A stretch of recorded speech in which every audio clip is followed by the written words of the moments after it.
155 pounds. Your tail of the tape for MAKHACHEV versus Hamosh. Hamosh is the older man by 5 years. MAKHACHEV taller by 4 inches. He will have a slight half-inch reach advantage. All right, now for the particulars. Professional record, 10 wins, 2 losses. He stands 5 feet 6 inches tall, weighing in at 156 pounds. Fighting out of Rio de Janeiro, Brazil, presenting the World Cup Pan American and ADC Jiu-Jitsu champion, Tommy Tasmanian Devil.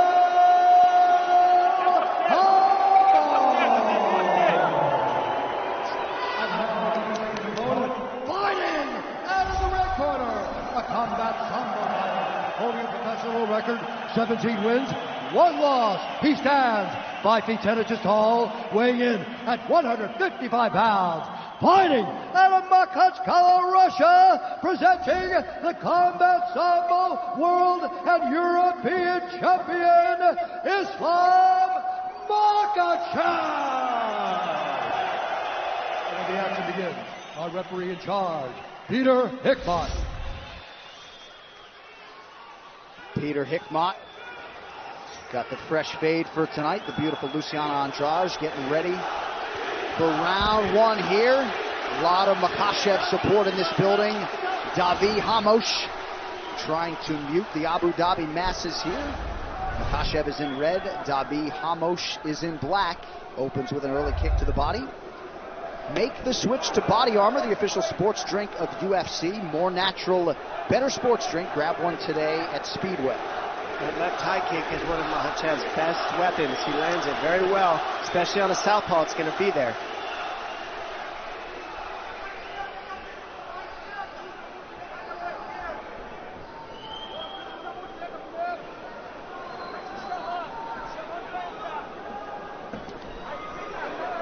MAKHACHEV, former Combat Sambo World and European champion, really has plus skills everywhere, though, if you watch the film.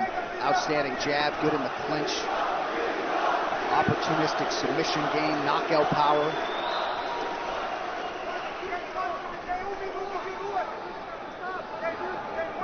But Hamosh, as soon as he had accomplished that goal in 2015, there's the first takedown attempt on Hamosh. But Hamosh in 2015 immediately shifted his focus to the UFC, and he is off to a 4-1 start in the big show.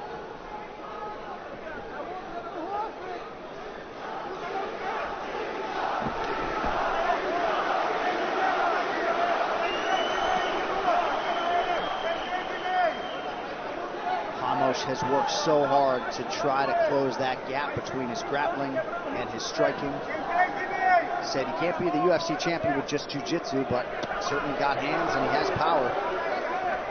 I like to see Hamosh use similar tactics as Fajeda. I mean, he can throw whatever he wants because a lot of people don't want to take him down. So keep the offense high, keep the pressure high. That'll shut down the kicks of Makhachev, and then look for your takedown or have Makhachev take him down.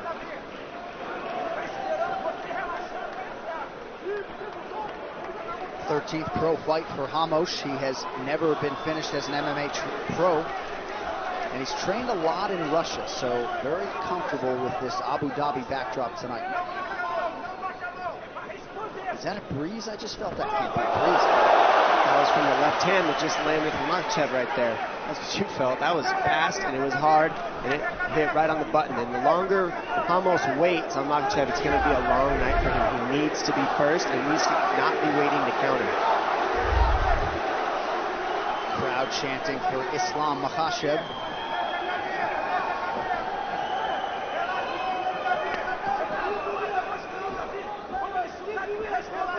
That's one thing that Hamosh does do is he's got very good counter ability. So when you fire, he'll throw a 3-4 piece combination. But a lot of times he's just waiting. And so is Makhachev. And that's what we're seeing right now. They're waiting on one another, looking to counter each other.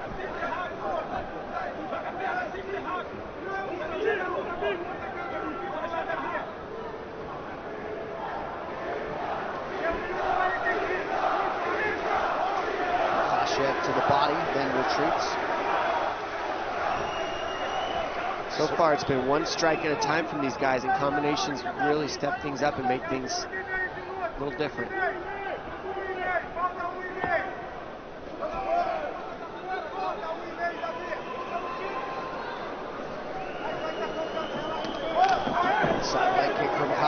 Hamosh counters. See, once you touch him, Hamosh throws almost every single time. But if you don't go first, he almost waits. You touch him and he'll go right away.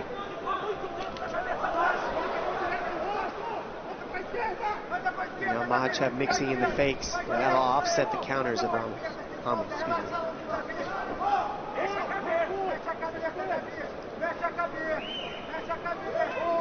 Hamosh keeping that guard high.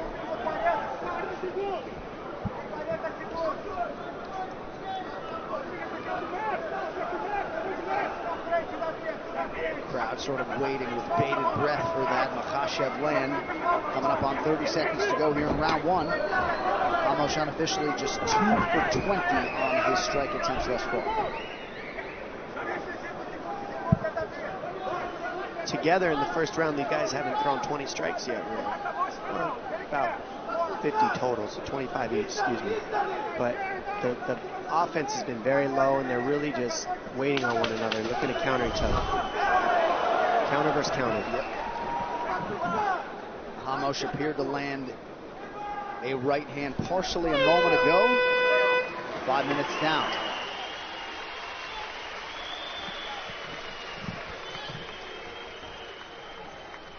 To continue his ascent by turning back Dabi Hamosh. Makhachev, the slightly busier and more effective striker in round one. Here's round two. And I love Hamosh's corner saying you got to be first. I couldn't agree more. He's got to quit waiting and just go, let his hands go and be first.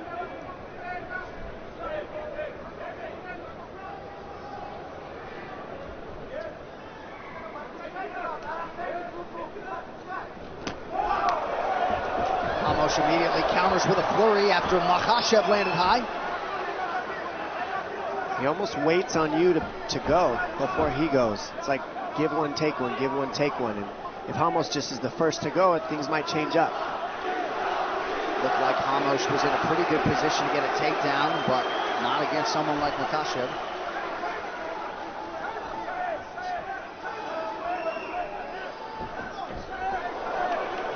Makhachev absolutely deadly in that clinch setting. About a minute gone by here in round two. Makhachev lands to the bottom.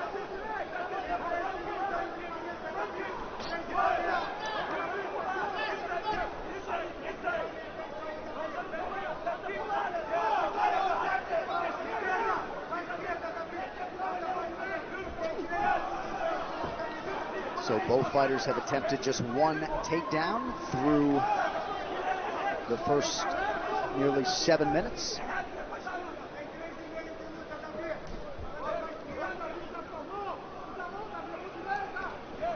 Makhachev starting to press forward, working off that jab out of the southpaw stance. And we said it in the earlier fight where if you get two strikers, in the very first fight of the night, if you get two strikers, a lot of times you see them grapple each other because they don't want to go against each other's strengths. And what we're seeing here is what it looks like two grapplers that don't want to go into each other's strengths, and so they're having a striking match. And it's just the way it goes sometimes.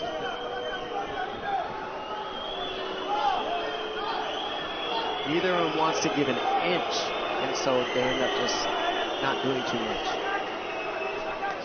Nice counter by Makhachev. And now Makhachev getting off a little bit, being first a little bit more. Oh! Nice jab by Hamosh, and he's got power, and that's why he likes to wait. If he connects, he knows he can knock you out. Very patient. Makhachev seemed to recover with immediacy, but a moment there for Hamosh. And there's that Hamosh jab again, keeping Makhachev honest.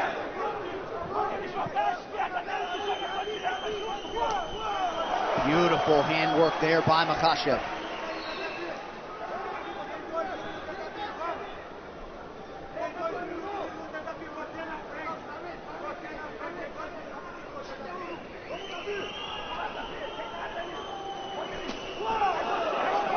So when you're preparing for a fellow counter striker, I'd imagine you're expectant that you might get into some of these scenarios where there's a lot of feeling out, a little bit of a staring contest at times. Yeah, that's right. And what you can do in those situations is feint. You double up on the feints, and then the counter's not there because they can't tell if you're faking or being offensive. And the fakes aren't there for these guys. So that's what's happening. Makhachev landed a big right hand a moment ago while backing up. Ramos a little bit bloodied now. Oh, big knee for Makhachev. Makhachev is just getting ahead on the big strikes landed by far. I mean, it looks like it's touched Ramos' nose. Looking a little red. No cuts yet. I don't know. I can't see a cut yet, but I think the nose is busted for sure.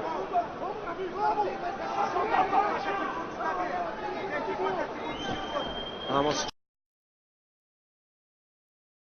just waiting a little too much. He needs to be first, and that would really help him out. Same as Fajeda. Fajeda fought this style as well, just waited. It would be tough against his opponent, Taisimov. But he went first all the time, and it kept Taisimov on his heels, and that's what Ramos could do to make a little difference. But he's waiting on Makhachev, and he's getting out first. And Islam starting to put it all together now, landing nearly 60% of his total strikes, mixing it up well. And I didn't think Islam would really go for takedowns. I figured he would keep this fight on the feet, and that's what we've seen pretty much so far. Ramos presses forward. You wonder how he'll manage wrist down the stretch in the third round if we get there. Final 10 of round 2 now.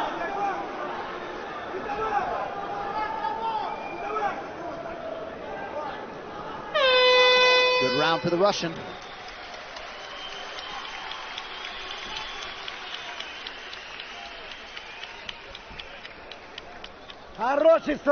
Perfect, Islam, perfect. Relax, relax. Give him water. Good job, good job. Just don't brawl, give the same work. Keep the distance, just keep the distance, and in the 2 minutes you're gonna knock him down. I need you to continue being like the Matador, okay?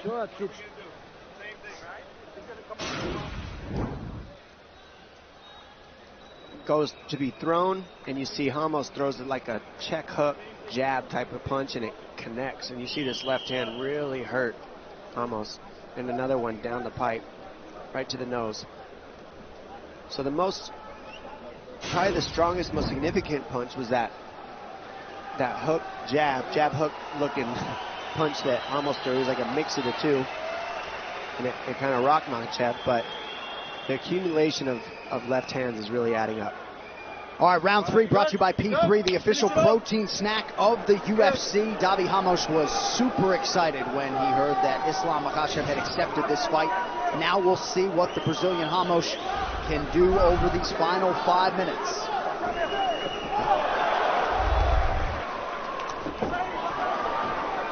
Oh, he gets him with the knee, and he hurts him. Huge knee!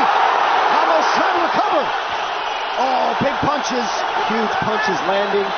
These guys are going after it right now. Makhachev wants that finish. And Ramos is able to get himself a little bit together, get the overhooks, buy himself some time. That's what that lock on his legs are doing. He's trying to get himself back together. And now, even though a bit compromised, we are on the ground where Davi Ramos doesn't mind being. Yeah, and it was a big knee in the clinch that lands when Ramos was moving forward. It hurt him.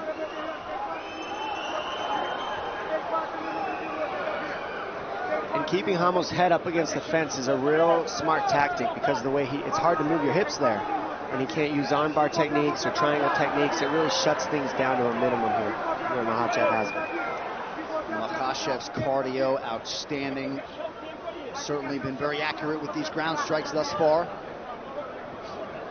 Islam pressuring his hips, keeping very tight.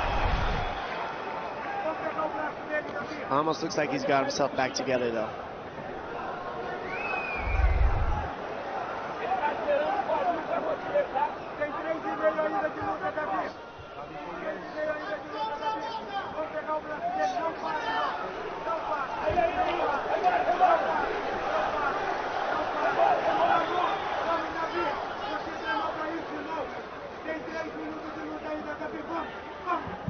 Fight fans, you at a UFC fight party or planning to attend a fight soon? Well, gear up with all things UFC, available now at UFCstore.com. From customized walkout hoodies to memorabilia, special promotions are happening now. Shop now at UFCstore.com.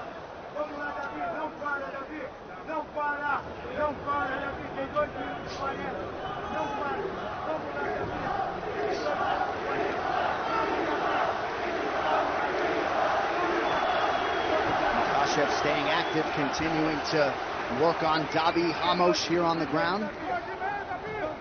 2.5 minutes now to go in this third and final round. If you're ever going to be on the ground with Hamosh, you're going to want to keep his head up against the fence, just like Makhachev's doing. Smart game plan. Keep him parallel with the fence. He can't move his hips. Can't really dig underhooks. And Hamosh is good with staying on his back and not getting to his feet right here. So Islam's happy to oblige. 3 times Hamosh has been warned for interlocking his toes or fingers in the fence. Good pressure by Islam, keeping the legs out of the equation. And right here, this is a nice way to go for an armbar here. He tries to get the balance off, but the fence being there just really changes things. Plus, it's so slippery and hot, so they're so sweaty. Very hard to get arm bars, especially in the last minute and a half after the damage that's been inflicted. But it shows you how confident Makhachev is, more than willing to engage Hamosh in this realm at this stage of the fight. You certainly know about Makhachev's ground credentials. I think when he's chose to do it is the key. Exactly. It's really smart that he waited till this third round. And right here, almost using his knees to get now he's got his legs in there. Creating some space, getting away from the fence would really help him, I think.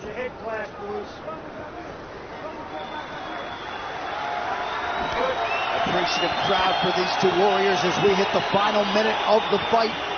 Co-main event to follow.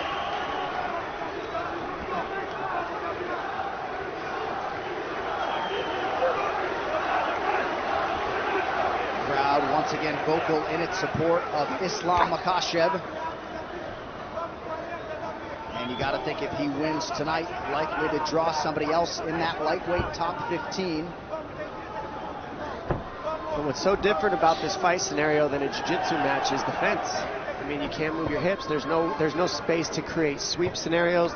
He's looking for arm bars from here, but because the fence is behind, he can't really move the way he wants to create the sweep scenarios as well. So it just really limits you when your head's there. Some conversation was going on there, not sure exactly what. Final seconds of the fight. Islam Makhachev looking to put the finishing touches on what would be his 7th UFC win in 8 tries. Outstanding effort from the Dagestan native Islam Makhachev.